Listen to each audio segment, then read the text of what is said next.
En sus últimos días, encerrado bajo vigilancia de muerte, James Aaron Duckett se sentó a escribir. Escribió que extrañaba la música, que el silencio era constante, que estar solo así era agotador. Escribió que el sistema de clemencia de Florida se había vuelto una broma. Que no importa cuánto cambie un hombre, por la fe, por la edad, por los años, porque nada de eso cuenta cuando estás en el corredor de la muerte. Ya no soy el que era entonces, escribió. Eso fue lo que escribió. Ahora, esto es lo que no escribió. La noche del 11 de mayo de 1987, una niña de 11 años le dijo a su madre que necesitaba un lápiz para terminar la tarea. Salió a comprarlo. 5 minutos, prometió. A la mañana siguiente la encontraron en un lago, a menos de 1 kilómetro de su casa. La última persona que la vio con vida fue el único policía de guardia esa noche. 38 años después, ese policía fue ejecutado. Y hasta el último día juró que era inocente. Bienvenidos a Sentenciado. James Aaron Duckett tenía 29 años y una placa que casi no había usado. Llevaba apenas 7 meses como oficial de policía en Mascot, un pueblo pequeño al oeste de Orlando. 7 meses. Esa noche era el único policía de servicio. Turno de 7 de la tarde a 7 de la mañana. Todo Mascot era su responsabilidad. Todo el pueblo. Él solo. Nadie lo supervisaba. Nadie iba en el asiento de al lado. En un pueblo así, a esa hora, un patrullero es la única autoridad despierta en kilómetros a la redonda. Y esta es la parte que hay que entender antes de seguir. Un oficial de policía, de noche, solo es la persona en la que confías sin pensarlo. Es la luz que buscas cuando algo anda mal. Es seguridad. Para una niña caminando sola a las 10 de la noche, un patrullero es lo más seguro que hay en la calle. Guarda esa idea, porque en este caso, lo más seguro de la calle fue exactamente el problema. Teresa Mae Maccabi tenía 11 años. Cursaba 5º grado. La noche del 11 de mayo de 1987, cerca de las 10, le dijo a su madre que necesitaba un lápiz para terminar la tarea. La madre dijo que no. Era tarde. No quería que saliera. Teresa insistió. «Mamá, no tardo más de 5 minutos». La madre la dejó ir. Caminó hasta una tienda de conveniencia cerca de su casa. Adentro se cruzó con un chico de 16 años que lavaba ropa en el local de al lado. Salieron juntos y se quedaron conversando unos minutos afuera. Y ahí apareció el patrullero de James Duckett. Duckett entró primero a la tienda. Le preguntó al empleado por la niña. ¿Cómo se llamaba? ¿Qué edad tenía? Después salió. Según su propia versión, habló con los chicos, le recordó a Teresa el toque de queda para menores y le dijo que se fuera a su casa. Pero varios testigos, incluido el chico y su tío que llegó a buscarlo, declararon otra cosa. Declararon que Duckett mandó al tío y al chico de vuelta y que una vez que se fueron, sentó a Teresa en el asiento del acompañante, cerró la puerta, dio la vuelta al auto y se alejó con ella. Teresa nunca volvió a su casa. Cerca de las 11, la madre salió a buscarla. En la tienda le dijeron que quizá el oficial la había llevado a la comisaría. La madre y su hermana manejaron por todo Mascot durante 1 hora. No cruzaron ni un solo patrullero. Fueron a la comisaría del pueblo. No había nadie. Una niña de 11 años estaba en algún lugar de la oscuridad. Y el único policía de guardia no aparecía por ningún lado. Cuando por fin apareció, tomó él mismo la denuncia por desaparición. El policía que se había llevado a la niña fue el policía que registró que la niña faltaba. Y al principio pareció tomar la iniciativa. Manejó hasta la casa de Teresa a buscar una foto. Rechazó la ayuda de su jefe. Dijo que él ya se estaba ocupando. Llevó un volante con la cara de la niña a la tienda de conveniencia. Y ahí hizo algo que nadie entendió en el momento.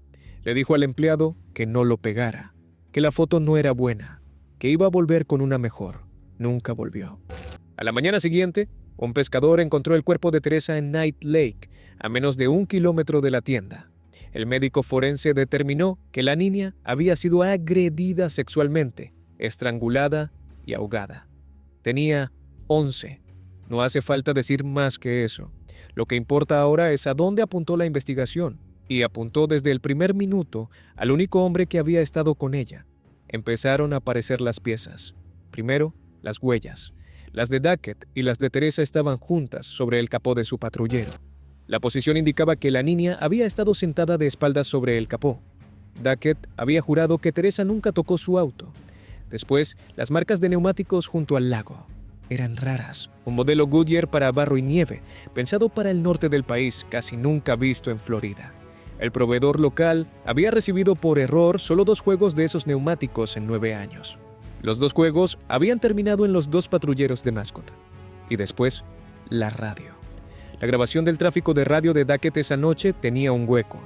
Más de 1 hora sin una sola transmisión, justo en la ventana en la que Teresa desapareció.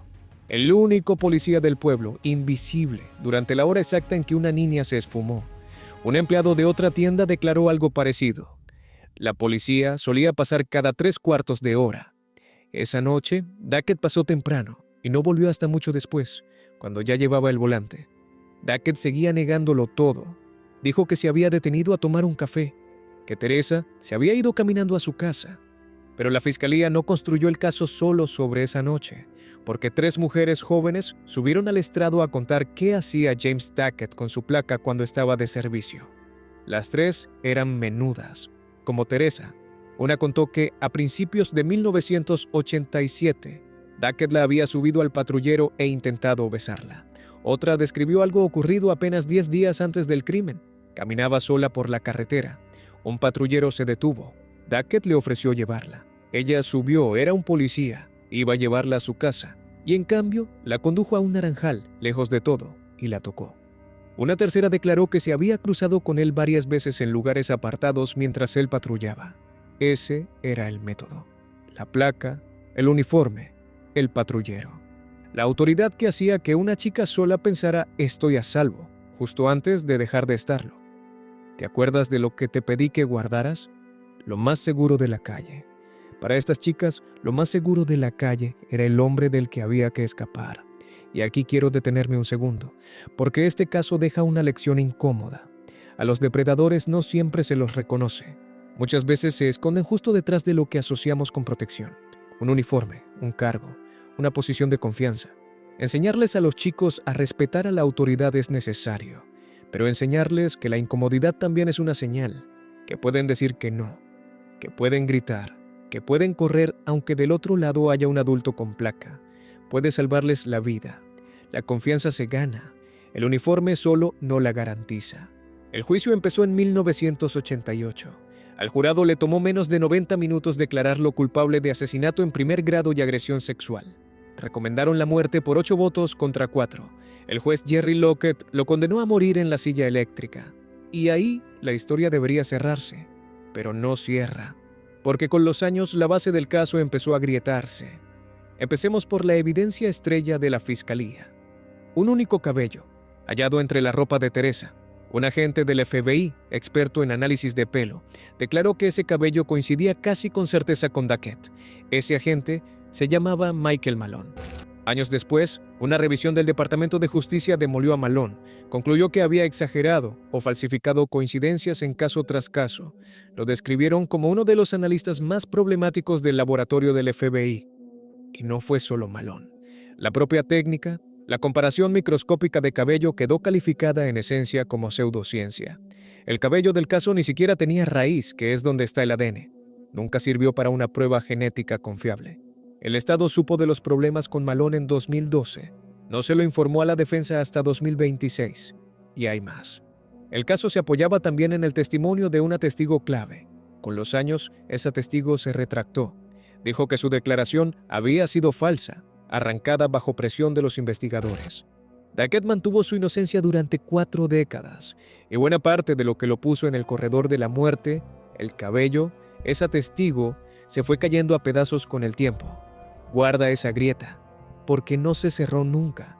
Si esto fuera solo el cabello y una testigo, sería una historia de posible inocencia. Pero alrededor del nombre Duckett hay demasiadas sombras. Teresa Maccabi no fue la única. En mayo de 1986, un año antes, una mujer sin identificar apareció muerta en un pozo con agua cerca de Lakeland. Fue vista por última vez subiendo a un auto azul oscuro. En esa época, Duckett manejaba un Buick Regal azul. En septiembre de 1987, 4 meses después del crimen de Teresa, Jennifer Cheyenne Weldon, de 14 años, desapareció al salir de un carnaval cerca de Lakeland. Su cuerpo apareció semanas más tarde. Para entonces, Duckett ya había sido echado de la policía y trabajaba de noche en una mina. Su ruta al trabajo pasaba por la zona. Nunca lo acusaron por ninguno de los dos casos. Siguen sin resolverse. Hasta un detective retirado, Marshall Frank, que al principio creyó en su inocencia y se puso a investigar para ayudarlo, terminó cambiando de opinión. Concluyó que Duckett era culpable. Y todavía falta la sombra más extraña de todas. Duckett tenía un hijo, Joshua, que era apenas un niño cuando su padre cayó preso. Joshua creció, se casó y tuvo un hijo, Trenton. El 27 de agosto de 2006, Trenton Duckett, de 2 años, desapareció de su casa en Leesburg, Florida. Nunca apareció. Su madre, Melinda, de 21 años, se quitó la vida pocos días después, tras una entrevista brutal en televisión nacional. La policía llegó a investigar si la desaparición del nieto tenía relación con el abuelo en el corredor de la muerte. No encontraron ninguna conexión, pero alrededor del apellido Duckett, más de un niño desapareció sin respuesta. James Duckett pasó 38 años en el corredor de la muerte. Apeló una y otra vez. Perdió una y otra vez. Los tribunales sostuvieron que, aún descartando el cabello, quedaba lo demás. Las marcas de neumáticos, las huellas sobre el capó, el silencio de radio, el patrón de las 3 chicas. En febrero de 2026, el gobernador Ron DeSantis firmó su orden de ejecución. Era la 5ª que firmaba ese año, en el ritmo de ejecuciones más acelerado en la historia moderna de Florida. La primera fecha se fijó para fines de marzo, pero se frenó. Después de firmada la orden, se ordenó una prueba de ADN sobre material biológico del caso. El resultado llegó, no concluyente. Ni lo condenaba ni lo salvaba. Durante meses el caso quedó atrapado en la pelea por acceder a los datos de esa prueba. En julio de 2026, la Corte Suprema de Florida levantó la suspensión. El ADN no había resuelto nada. DeSantis firmó una segunda orden. Fecha final, 28 de julio de 2026. La madre de Teresa nunca recibió cartas de su hija. Recibió un cuerpo sacado de un lago. El 28 de julio de 2026, James Duckett se despertó cerca de las 5:15 de la mañana en la prisión estatal de Florida en Stark. Tenía 68 años. Para su última comida pidió huevos, sémola de maíz, tocino, panecillos y leche con chocolate. Se reunió con su asesor espiritual. Ese mismo día, Florida haría algo que no hacía en décadas: 2 ejecuciones en una sola jornada. Duckett era la primera. Y no era un dato aislado. Bajo DeSantis, Florida venía de un año récord: 19 ejecuciones en 2025, más que cualquier otro gobernador desde que se restableció la pena de muerte en el país. Duckett entraba en esa cuenta. La ejecución estaba fijada para el mediodía, pero se demoró. Sus abogados le pidieron a la Corte Suprema de Estados Unidos una última suspensión. La Corte la negó. Cerca de la 1 de la tarde lo llevaron a la Cámara. En la sala de testigos había más de 30 personas, entre ellas la familia de Teresa McAbee y también la familia de Jennifer Cheyenne Weldon, la adolescente cuyo asesinato quedó ligado a su nombre durante décadas sin que nunca lo juzgaran por eso. Le preguntaron si tenía unas últimas palabras. No, señor, nada más.